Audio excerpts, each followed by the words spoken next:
So the world is getting treated to a massive heavyweight clash in the UCL knockouts with Manchester City facing Real Madrid. And we're going to be previewing this game, giving you guys our keys to success, and of course, our predictions at the very end. But before we do, if you guys like videos about the Champions League, but especially La Liga teams, make sure you hit subscribe because we're going to be making special videos dedicated to the La Liga sides until the completion of European competition this season. So stick around. Little bit of background real quick before we get into some mini topics. First leg is going to be at Manchester City. Final leg will be in Madrid. All-time record between these two sides. Manchester City, 5 wins. Real Madrid, 4 wins and 5 draws. So about as even as it gets here. Which team do you guys think needs to advance more? Man City or Real Madrid? It's a great question. Go ahead, Andre. I knew you were going to say that. Oh, my God. First of all, I'm going to preface this by saying I hate predictions. I feel like every year around mid-Feb or mid-March, there's always that week where I'm like, okay, this is make or break for our season, right? Whether it's Champions League, whether it's Copa del Rey. Obviously, we're playing right now as we're recording. And then, of course, the La Liga matchups. I mean, I think after that, we play Girona. So the next 3 La Liga matches, by themselves are going to be tough. But going back to your question, who needs it more? If you look at the way that City have been performing, obviously abysmal compared to what they've been doing. We all know that. Does Pep need it more than Ancelotti? I don't know. I think that because their season is so shit and they barely squeezed through to the next round of Champions League, it's almost like, well, they made it through. Yeah, you're in the playoffs, but if you play against Real Madrid and you lose, if I'm a City fan, I'm not necessarily disappointed, right? I'm already disappointed at the overall product that I see on the field and the way that this season has gone. If I'm a Madrid fan and we're kind of in the up and up, we've got Mbappe finally firing on all cylinders. I think it would hurt more if you're a Madrid fan. Personally speaking, I think as a fan, that L would be pretty hard, especially because when you look at La Liga, like I said, we could drop a lot of points in the next 4 or 5 matches. We still have another Clásico to play, and obviously we haven't gotten that monkey off our back, taking 2 fat L's against Barcelona. So it ain't a monkey, bro. It's King Kong. And the thing is, though, I think it's more just beyond the scoreline. It's the way that they've just completely steamrolled us. So I think mentally, taking an L against City and not going through would be devastating, especially because of all the injuries, right? So I don't want to use that as an asterisk. Like, yeah, we lost because we have no defenders. It's Real Madrid. We got to figure it out somehow. So I know that was kind of long-winded, but I think it would affect more the Madrid camp if we take an L versus City. City can then just focus on the league and try to finish as well as they can. Whereas Madrid, I think that would be a pretty heavy mountain to climb, especially for Ancelotti, who's had a lot of questions in all competitions. You agree, Michael? I'm going to keep this short and simple. Madrid need this because they've been taking L's to the big teams throughout this season. Mm-hmm. Barcelona twice. They didn't beat Atletico. I mean, did they really look convincing in the Champions League? Okay, yeah, you beat Dortmund 5-2. You were 2-0 down, and then Vinny said, "What's up?" Stuttgart, not a great performance. So you haven't performed well. Of course, you can look at Man City and say they got to get another Champions League under Pep Guardiola. Of course, yeah. But if I'm going to be honest, I think Madrid really need this. Like the Supercopa, yeah, you can say what you want about the Supercopa. It was a disaster. You lost heavily again to Barcelona. So overall, I think it's though like 55-45. I think both teams really need this. They need something to get their juices going for the rest of this season. Because if Madrid lose this and they're like, okay, we still got maybe Copa del Rey, depending on what happens tonight, and if they make it to the semifinal. Man City, maybe they're like, maybe we can let this go and we'll just focus on the Premier League to secure a top 4 finish. Both teams are like, yeah, we don't really want to play each other. Like this is the 4th year in a row we've seen Man City versus Madrid. It's boring. I don't want to see it. I wanted to see Man City versus Bayern. That would have been sick. And then we'll see then Real Madrid versus Celtic. Overall, I would say just slightly Madrid need this more. I'm going to say Madrid needed more for 2 reasons. Number 1, Champions League last year. Number 2, you signed Kylian Mbappe. Yeah. And when you sign Kylian Mbappe, you cannot be knocked out before the quarterfinals of the Champions League. You just simply cannot. I know that City have injuries as well, and of course they're making signings. But there's a big difference between signing Abdulkadir Husanov, an Uzbek center back, and Kylian effing Mbappe, And whether it's fair or not, part of the identity of Real Madrid is Champions League performance. Whether it's fair or not, you got to perform. You cannot get knocked out this early. So, Michael, you were saying like what? You said 60-40 Real Madrid needed more? 55, 45. 55, 45. 80-20, bro.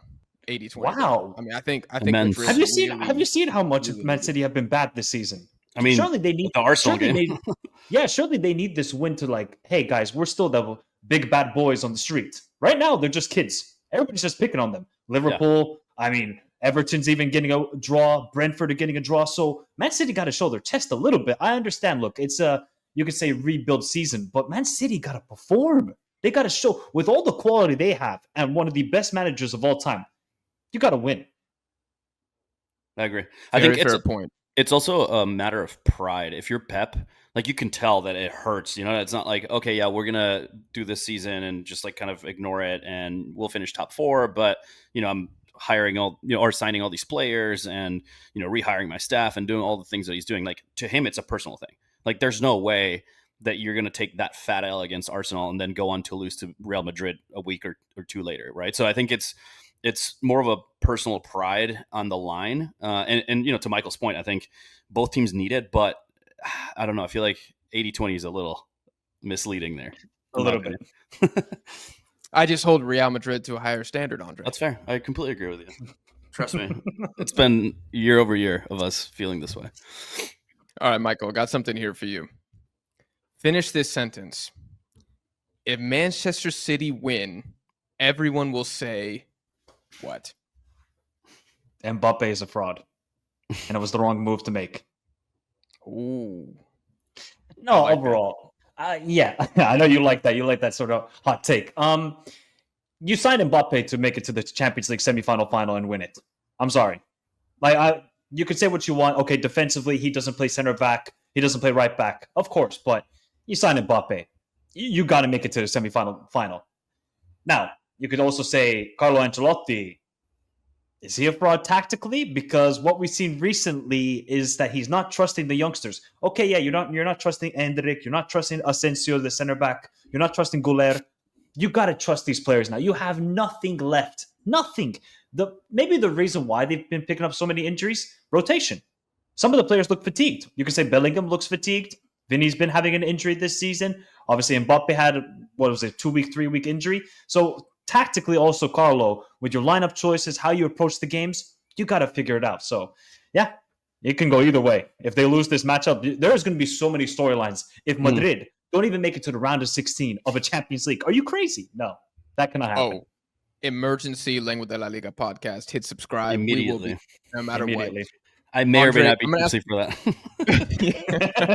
Call it Andre, you were forced to show up for that pod. Absolutely. Because you were not there after the Supercopa. You got to be there when Man City won. I'll even do FaceTime if I'm not at home. I'll be there for you guys. Oh my God. That would be hilarious. Okay, Andre, I'm going to ask you the flip question. Mm-hmm. If Real Madrid win, everyone will say that it's kind of status quo and that we can finally give Pep a little bit of grace. And I'm being very, very, I don't even know what the word is, but as much as I hate Pep, sure. As much as I hate Pep Guardiola, I do think it's impossible to build a machine that doesn't break.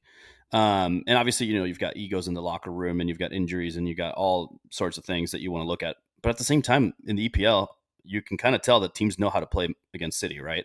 So at the end of the day, like I said, it's not like it wouldn't be a big surprise if City get knocked out. However, what will matter is how they get knocked out. If we are dominant at the Etihad and then we go back home and we are dominant at the Berna, and yes, I did say Etihad, that is a completely different storyline than say, they win 2-1 in England, and then we go to Madrid, we win 2-1, and then we go through in extra time, like we've seen in seasons past, right? So I think it's beyond just who goes through; it's how that team goes through. Especially because when you look at Madrid and Barcelona, they haven't just like beaten us; they've destroyed us, right? So that makes it completely, it tastes different in your mouth when you take that L. I could be completely off base on this, but I think if we polled the majority of football fans, I assume Real Madrid are pretty heavy favorites in this matchup. Should be. Am I tripping? I wouldn't say heavy, but I think Yeah, I wouldn't definitely say favored. heavy. Definitely favored.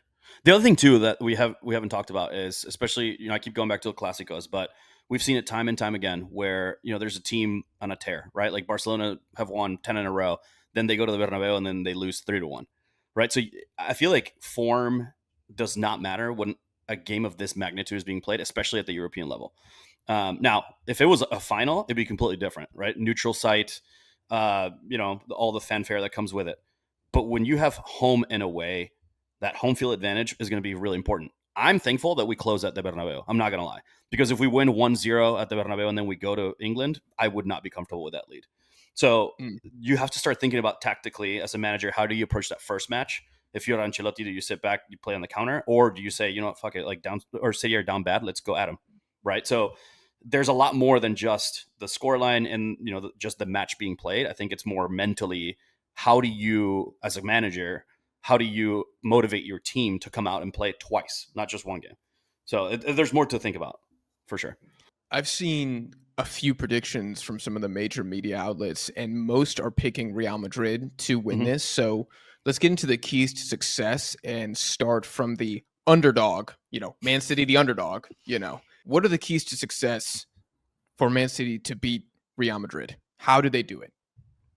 You target Lucas Vazquez. You give the ball to Marmoush and say, get into one-on-one situation and just burn the guy. Because Vazquez right now is the liability for this team. I'm sorry, it's the liability. True. Now, what's going to be the center back pairing for Madrid? If you're the center back pairing for Madrid and you're seeing you and me, Viking, probably at this point, you see on the other side, there's a Viking. And the Viking is pissed off because everybody's making fun of the Viking and all, saying stay humble and all this sort of nonsense. You think Haaland is going to be quiet in this tie? No. He's going to show up in this tie. He will get his goal. All I would do if I'm Man City, just put crosses into the box. Every goal you see Madrid concede this season is basically crosses, either to the back post or just a simple cross down the middle. So if I'm Man City, I know they don't usually do this where they put crosses into the box, but Pep's got to think to himself, you're looking at the defense right now for Madrid. It is so dire, dire. So just take the game to Madrid, right? Don't be so hesitant. I think you saw with Man City away to PSG, they sat back and defended. I'm like, you can't do that. You don't have the personnel right now. You have to take the game to Madrid because Madrid, maybe last year they could have done that, right? They had Antonio Rudiger, they had Carvajal. Obviously, Lunin was great away to Man City. They don't have that personnel right now. So if I'm Man City, you just got to take the game full throttle, straight at the necks of Real Madrid and see what happens. I think what they have to do is they got to get a comfortable 3-1 lead in the first leg. Okay, then at the Bernabeu, you can sit back and counterattack because, Madrid just defensively, both teams defensively are such a liability. That's why I think this tie is going to be high scoring, epically high scoring, 6-6, 7-7, because neither team can defend. So if I'm Manchester City, get the ball out wide to Marmoush and let him do what he does best, and that be a man, and then get Haaland involved as much as possible. Also, KDB. I think KDB is going to play a pivotal role because Foden this season, not that same guy from last season. Yeah. The only two things that I'll add, and those are kind of the main points that I had as well, is you kind of talked about home field advantage for the first leg. I think that's going to be pivotal for both teams. And then the second one, which is kind of hand in hand, is does Pep overthink it again? Because I feel like he's overthought a lot of those big matchups in the Champions League where you can see him extremely scratching his head more than usual. Like the Feyenoord game. We've seen those memes. And exactly. And so I think if Pep just goes at it and thinks about it more from a practical standpoint, hey, we're playing at home, their defenders are in shambles, let's go at them from the first whistle, like Michael said, then I would be scared as a Madrid fan, right? But if Pep is overthinking it, he lets us have possession, it's 0-0 into the 30th minute away at City, then I feel really comfortable going back to Bernabeu, maybe losing by one goal. So it's going to be a matter of the first 15-20 minutes and how City approach that home field advantage and how they take the game to us, which is uncomfortable. I'm not going to lie. I mean, we've seen Madrid have to sit back and wait, and it's like, holy shit, we can't get out of the box, right?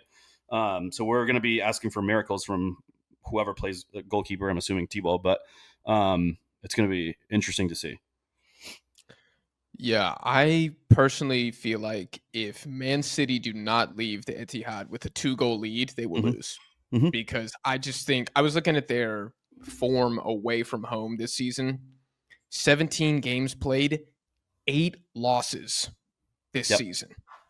I mean, losing 50% of their games away.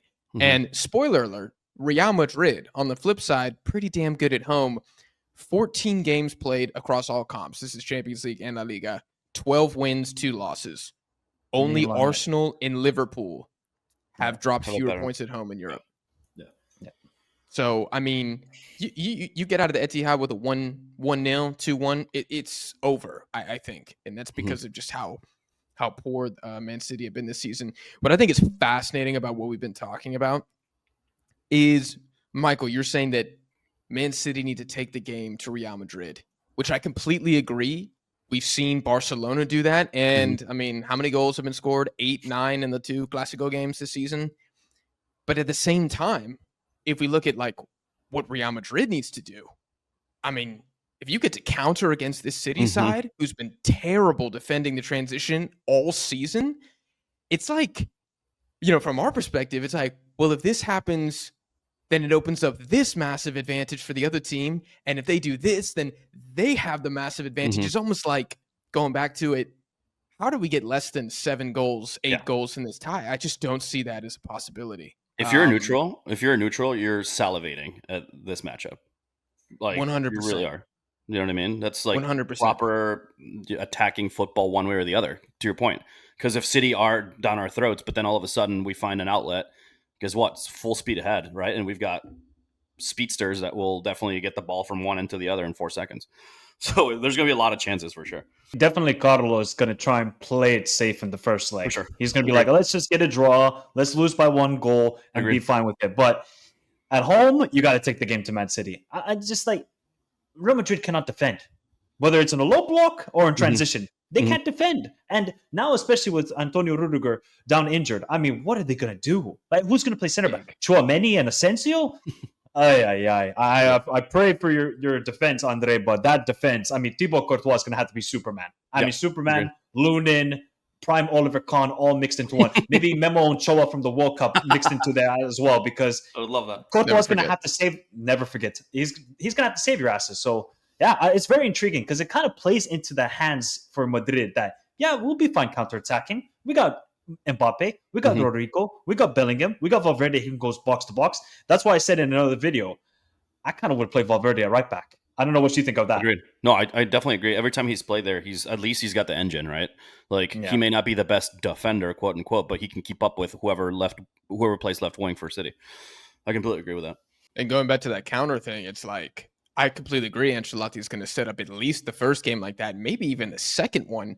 And I'm just looking at some of Man City's games earlier. Like, if Brentford are counterattacking them for multiple goals, what the hell are Vinicius, Rodrigo, and Mbappe? Imagine what they're going to do. It really is quite scary. For the Madrid keys to victory here, Michael, you said it, but my number one, Courtois masterclass.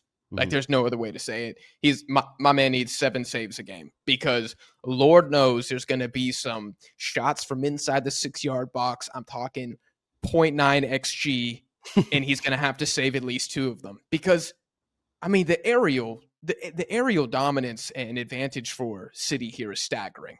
It really is. So he's just going to have to completely go off. There's no, if Courtois is average, I think that's Man City's key right there. Like, that's their opportunity. Have you seen Akanji and Stones defend recently? Oh, dude, what has happened to Akanji? Akanji has fallen off a cliff. So I think Ruben Diaz might be back. Maybe not for the first leg, but definitely for the. If he comes back, they need that leadership. I don't know if Pep's gonna try and trust Husanov. I mean, that would put lamb to the slaughters. If you put Husanov against Mbappe. RIP Uzbekistan. I'm sorry to all my Uzbeks, but that's not the situation you want Husanov in. Maybe you could see Victor Rice. I doubt it. So it's interesting to see how Pepe is going to deal with it. With now you can register the new players, because also they signed Nico Gonzalez from Porto. You think he'll get thrown right in? The Nico Gonzalez? Yeah. They need legs. Right? Okay. Kovacic and Bernardo Silva, they cannot handle Bellingham and Valverde on the counterattack. No way. Yeah. That's true.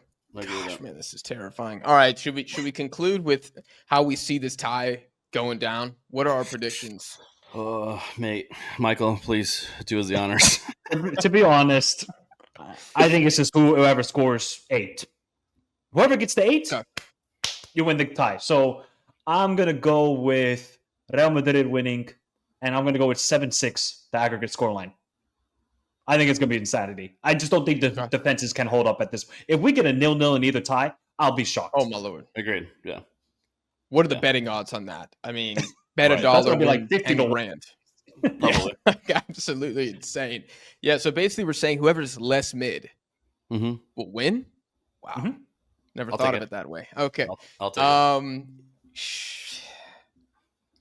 God, dude, I just Pep's the better tactician, but Carlo's got the better attack here. But that Madrid back line is awful right now. I think Madrid get it by 2. I think they get it by 2. Wow. Okay. I'll take it. Makes me happy. What do you got, Andre? Well, now you got to give us Yeah, you got to give us a prediction. You can't go. No, you're the only Madrid fan here. I'll give you a prediction. I mean, I don't know if you guys watch or have watched Champions League on Univision with my boy Luis Omar Tapia, but he used to always call it Noches Mágicas. And every time you play at the Bernabeu, Noche Mágica. So I'm going Madrid 6, City 4 overall. Also a 2-game totally see or it. a 2-goal lead. Yeah, 10 goals total. 10 goals total. Totally possible. Yep. In this draw. God, man, this is just. I mean, I feel like in the opening 10 minutes, we're gonna see everything in this match. Like, that's what I'm saying. If City come out and concede, then it's gonna be like, But if I don't know, Marmoush beats somebody 1-on-1 out wide, cross in, Holland point blank header, it's gonna be like, You know, like either way, I'm gonna be like, like, it's gonna be like the semifinal tie 2 seasons ago when it was 4-3, and then obviously Real Madrid did the comeback with Rodrigo in the second leg. I think it's gonna be something like that. I think it's gonna be wild. I can see that. Yeah. Yeah, this is going to be an amazing game. Like we said, guys, we're going to be following the Champions League and the Spanish teams in the competition through the rest of the season. Will we just be talking about Barcelona and Atleti in 2 weeks' time? I don't know. You're going to have to subscribe, wait and see. Check us out on social media. We'll see you guys in the next one.